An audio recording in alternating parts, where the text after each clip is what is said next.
오늘 우리에게 주시는 하나님의 말씀은 로마서 13장 1절부터 7절까지의 말씀이 되겠습니다. 로마서 13장 1절부터 7절까지 교독합니다. 각 사람은 위에 있는 권세들에게 복종하라. 권세는 하나님으로부터 나지 않음이 없나니 모든 권세는 다 하나님께서 정하신 바라. 그러므로 권세를 거스리는 자는 하나님의 명을 거스름이니 거스리는 자들은 심판을 자취하니라. 다스리는 자들은 선한 일에 대하여 두려움이 되지 않고 악한 일에 대하여 되나니 네가 권세를 두려워하지 아니하려느냐. 선을 행하라. 그리하면 그에게 칭찬을 받으리라. 그는 하나님의 사역자가 되어 내게 선을 베푸는 자니라. 그러나 내가 악을 행하거든 두려워하라. 그가 공연히 칼을 가지지 아니하였으니 곧 하나님의 사역자가 되어 악을 행하는 자에게 진노하심을 따라 보응하는 자니라. 그러므로 복종하지 아니할 수 없으니 진노 때문에 할 것이 아니라 양심을 따라 할 것이라. 너희가 조세를 바치는 것도로 말미암니라. 그들이 하나님의 일꾼이 되어 바로 이 일에 항상 힘쓰느니라. 같이요. 모든 자에게 줄 것을 주되 조세를 받는 주를 바치고 관세를 받을 자에게 관세를 바치고 두려워할 자를 두려워하여 존경할 자를 존경하라. 아멘. 요즘 시대를 보게 되면 우리 MZ 세대뿐만 아니라 우리 젊은 세대, 또 요즘은 우리 모든 세대들 포함해서 저희들의 마음을 가장 불편하게 만드는 단어가 있다면 권위와 순복이 아닐까 이렇게 생각을 합니다. 바울이 이 편지를 로마 교회에 썼을 때에도 실은 동일한 그러한 상황이었습니다. 오늘 읽으신 이 본문 내용의 핵심이 무엇입니까? 바로 권위와 순복에 대한 우리 그리스도인들이 세상 가운데서 어떠한 이 신앙의 자세를 가지고 살아가야 되는 것에 대해서 바울이 증거하고 있는 것입니다. 자, 이렇게 권위와 순복에 대해서 증거하는 이 바울의 이 중심 내용, 핵심 내용이 무엇입니까? 말씀을 통해서 분명히 말씀하고 있습니다. 모든 권세는 절대로 우연히 주어진 것이 아니다. 사람이 노력해서 얻은 것 같지만 그렇지가 않다라고 하는 것입니다. 이것은 살아계신 하나님, 역사를 주관하시고 통치하시고 다스리시는 그 하나님으로부터 나온 것임을 인정해야 된다라고 하는 것이죠. 그러므로 그 권세가 갖는 이 권위 자체는 그 사람에게 있는 것이 아니다라고 하는 것입니다. 그 사람을 세우신 하나님에게 속한 것임을 바울은 이것을 인정하라. 그것을 권위다라고 말씀하고 있는 것이죠. 그래서 이 권위를 인정하고 순복하는 것이 마땅히 모든 그리스도인들이 행해야 될 이 신앙생활의 자세다라고 하는 것을 말씀하고 있습니다. 말씀드렸지만 당시 이 로마에 있는 그리스도인들에게 이 말씀은 무척이나 불편하고 부담스러웠을 것입니다. 아니 어떤 이들에게는 불쾌감이 일어났을 것이고 감정 가운데에 오히려 이 반감을 일으킬 수도 있는 이러한 이 주제의 내용이 아니었을까 생각을 하는 것이죠. 왜냐하면 이 로마 교회에 속해 있는 많은 자들이 유대 그리스도인들이었습니다. 자신들이 오랫동안 이 로마 제국에 속국되었기 때문에 이미 많은 적개심이 이 로마 제국에 대해서 있었습니다. 마치 우리 조선인들이 일제 강점기 시대 때 가졌던 그 반감스러운 마음과 동일한 것이죠.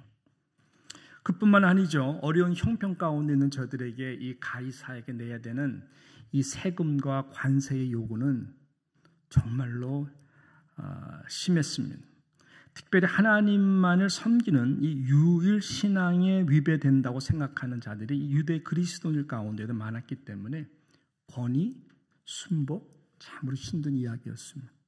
그뿐만 아니죠. 이미 아시는 대로 이 많은 그리스도인들이 당시 예수 그리스도를 주로 믿는 그 신앙 때문에 많은 박해를 받았습니다. 많은 핍박을 받았습니다. 가족들이 죽어나갔습니다. 잘못한 것도 없는데 항상 이 박해 불이익이 1호 대상이 그리스도인들이었기 때문에 아니 이런 상황 속에서 이 세상 권세를 잡은 자들을 하나님이 세운 권위로 인정하고 그러므로 순복하라니 여러분 이것이 쉬운 것입니까? 이것이 성경이 말하는 진리이고 기독교의 핵심의 가르침이라면 나는 차라리 로마 제국과 맞서 싸우다가 의롭게 죽을지언정 나는 도저히 이 말씀을 받아들일 수가 없고 인정할 수가 없다라고 하는 생각에 사로잡힌 자도 충분히 있었을 것입니다. 절대로 쉽지 않은 내용의 말씀이 오늘 바울이 로마 교회를 향한 이 메시지인 것이죠. 여러분 한번 잘 생각해 보십시오. 충분히 이해가 되는 이런 감정이겠지만 지금 성령의 감동으로 이 말씀을 기록하고 있는 자가 바로 바울입니다. 바울만큼 당시 예수 그리스도 때문에 불의한 핍박과 박해를 받은 자도 없었을 것입니다. 그는 한때 같은 형제였고 같은 신앙으로 같은 동족으로 같은 하나님을 열심히 섬겼던 그 유대인으로부터 말할 수 없는 모욕과 심한 박해와 생명까지도 위험한 순간들을 여러 번 경험했습니다. 때로는 돌로 맞아 죽는 줄 알았습니다. 그뿐만 아니라 무서운 태장을 여러 번 맞으며 견뎌내야 했습니다. 그분의 온몸의 상처는 같은 동족으로부터 억울하게 받은 이 모든 박해와 고난의 흔적이었습니다. 그뿐 아니죠. 이방인들로부터도 억울하게 감옥에 갇히기도 했습니다. 결국 어떻게 됐습니까? 이 로마에서 말도 안 되는 종교법에 의해 죄가 없는 그는 단두대에서 젊은 나이에 목이 잘려 죽어나가기도 했습니다. 지금 이 말씀을 하는 자가 누구라고요? 바로 바울 자신이다라고 하는 것입니다. 억울함으로 호소하고 부당함에 대해 여론을 조성하며 불의한 권력자에 대해 절대로 인정하지 말고 끝까지 투쟁해서 싸우라. 칼로 대항하면 더 날카로운 칼로 대응하라고 그가 편지를 쓰고 있지 않습니다. 그렇다면 예수님도 빌라도 앞에 힘없이 끌려가셨겠습니까? 악에 바친 종교 지도자들이 침을 뱉고 뺨을 때리실 때 예수님 가만히 계셨겠습니까? 하나님의 아들로서 이 자존심의 끝자락은 과연 어디까지였을까요? 예수님 자존심 없으셨습니다. 자존심이 없는 것이 가장 자존심이 분명히 있는 영적 자존심의 나타냄이었습니다. 하나님의 아들로서 그의 모든 자존심, 자존감은 하나님이 이루고자 하시는 구원의 뜻을 하나님이 정해 놓으신 그 당시 종교, 그 당시 정치 체제 안에서 인정하고 순복하는 것뿐이었습니다. 어제 우리가 가장 마지막 절인 21절 말씀과 같이 이 핵심이거든요. 악에게 지지 말고 선으로 악을 이기라. 이게 핵심이에요. 이 로마서 11장까지는 이 복음이 무엇인가에 대해서 바울이 설명하고 12장서부터는 이 그리스도인의 모든 생활 지침을 아주 구체적으로 말씀하고 있습니다. 우리의 몸을 산제사, 즉 여러분의 모든 삶을, 여러분의 모든 인격을 날마다 거룩한 산제사와 같이 하나님 앞에 드려지는 것이 중요해요. 그것은 모든 영역입니다. 교회에서뿐만 아니라 가정에서, 일터에서, 오늘 말씀처럼 세상 속에서. 악투성입니다. 불의투성입니다. 그 악에게 지지 말고 선으로 악을 이기라 라고 하시는 것이죠. 너희가 세상에서 환난을 당하나 담대하라. 내가 세상을 이기었노라 말씀하신 예수 그리스도를 본받아. 바울도 모든 그리스도인이 바로 그러한 자세로 이 땅 가운데 살아가는 것이 하나님 나라를 세워가는 영적 원리임을 우리들에게 증거하고 있는 것입니다. 자, 그러므로 이 세상 속에서 그리스도인의 삶은 세상이 아무리 악하다고 피하거나 도망쳐가는 자들이 아닙니다. 섞이지 않으려고, 접하지 않으려고 산에 가서 따로 마을을 만들어 등지고 사는 자들이 아닌 것입니다. 너희는 세상의 빛이다. 너희는 세상의 소금이다. 우리는 세상 속에서 살아가야 됩니다. 모순투성, 마치 하나님이 계신 것 같지 않고 악행을 행하는 사람이 원래 악하잖아요. 힘이 주어지면. 이 악이 판치는 세상을 무대로 삼으라고 하나님이 저와 여러분을 세상 가운데 보내신 것입니다. 그래서 악이 판치는 세상을 무대로 삼 때 절대로 악을 따르지 않고 오직 하나님의 주권을 인정하며 그 통치 원리로 살아가야 되는 존재가 바로 세상 속에서의 이 그리스도인인 것을 꼭 기억하시기를 축복합니다. 여러분, 기독교 역사가 증거하는 내용은 늘 반복적이고 너무나 정확하더라고요. 저는 요즘 좀 시간이 난다면은 이 기독교 교회사를 한번 처음서부터 2000년의 역사 가운데 어떻게 교회가 이렇게 됐고 나중에 어떻게 이런 분파와 모든 이 교파들이 생긴 것에 대해서 조금 더 구체적으로 시간이 될 때마다 좀 이렇게 많이 보면서 은혜를 받고 있어요, 실은. 왜냐하면 교회의 뿌리를 좀 더 다시 한번 이렇게 좀 생각하면서 교회가 무엇이고 지금 와 있는 이 교회가 역사 속에서 어떤 연결고리가 있고 또 특별히 미래를 바라볼 때에 교회가 어떻게 나가야 될 것인가라고 하는 그런 부분 가운데에서 좀 고심들이 있어서 굉장히 보면서 은혜를 많이 받고 있어요, 실은.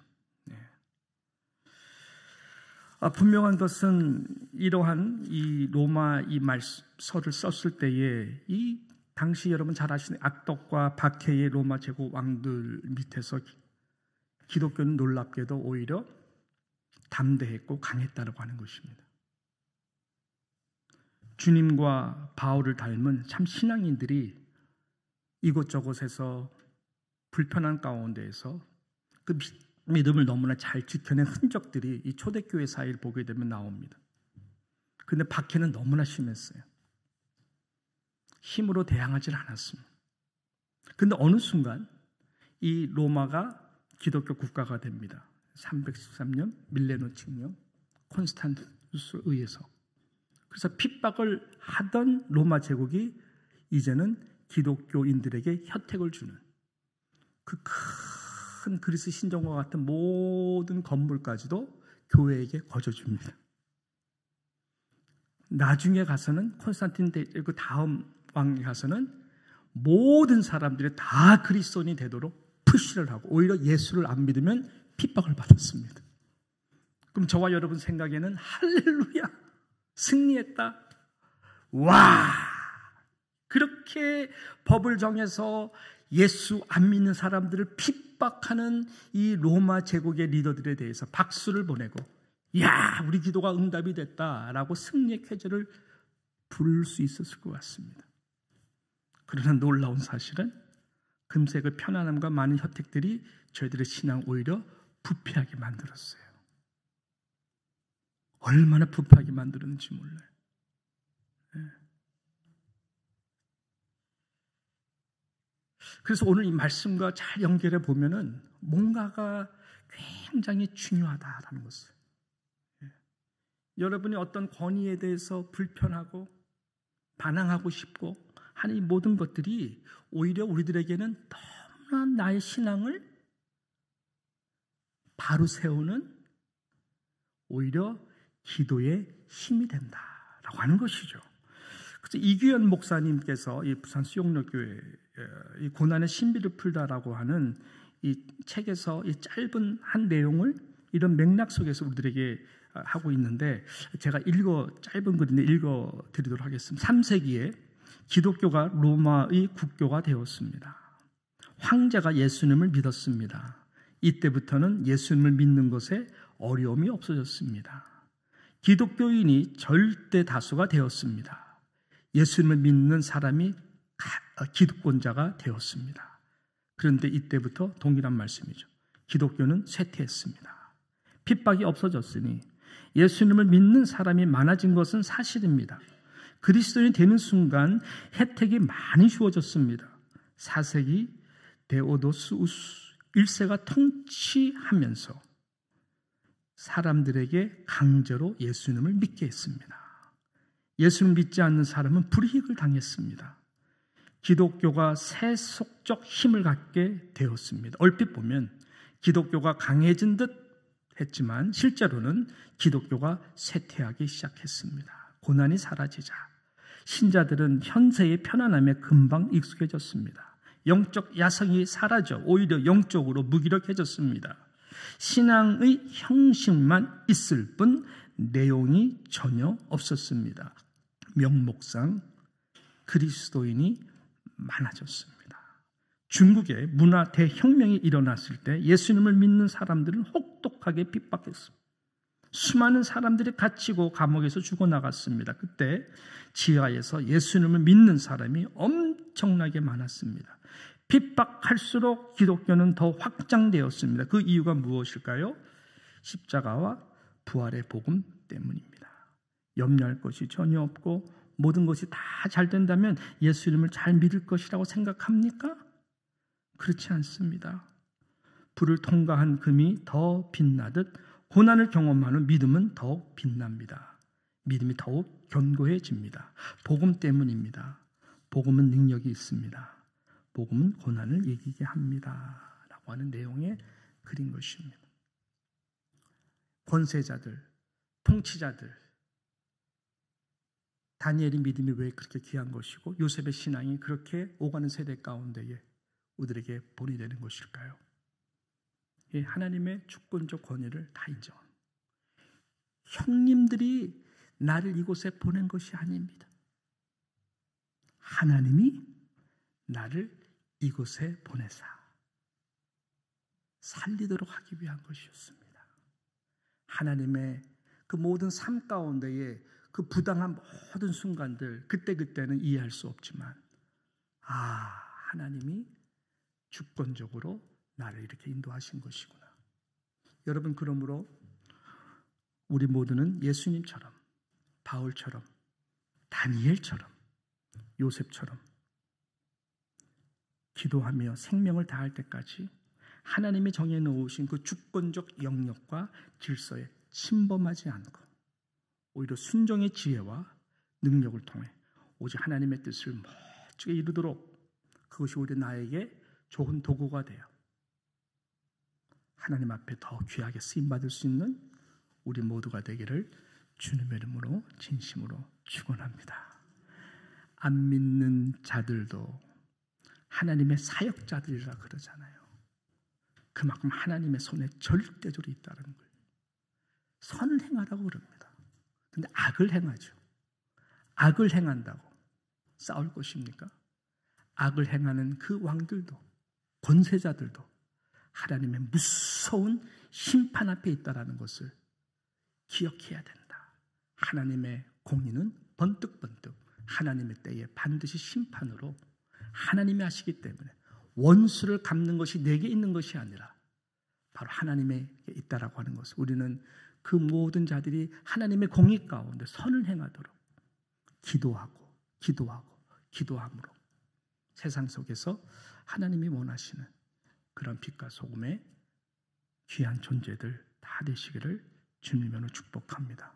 그러한 여러분의 가정의 질서가 회복되고 그런 여러분의 삶의 일터가 회복이 되고 그런 우리 누장의 공동체 이 땅의 모든 교회들이 그런 영적 질서들이 회복이 되고 더욱더 나아가서 이 땅이 하나님의 나라가 임하도록 우리가 쓰임받기를 간절히 소망합니다. 기도하겠습니다. 하나님 감사합니다. 불의한 왕들의 불의한 이 땅의 모든 시스템 바라보는 시각이 달라지게 하여 주시옵소서. 하나님, 악을 절대로 따르지 않겠습니다. 그러나 그마저도 하나님의 거룩한 나의 삶 가운데에 거룩함을 이루는 귀한 도구임을 알 수 있도록 하나님의 절대 주권의 영역을 우리가 인정을 하고 순복하되 무엇보다 주님과 같이, 바울과 같이, 다니엘과 요셉과 같이 하나님 아버지, 하나님이 주신 지혜와 기도로 항상 기도하며 나아가는 그러한 우리 모두가 될 수 있도록 도와주셔서 그런 하나님의 권위 아래 있는 모든 자들에게 준비하신 놀라운 축복들을 다 누리는 우리 특별 누장에 속한 모든 성도들, 저들의 삶과 가정과 일터와 모든 삶의 영역이 될 수 있도록 복되게 하여 주시옵소서. 하나님 앞에 모든 것 의탁하며 예수님의 이름으로 기도드리옵나이다. 아멘.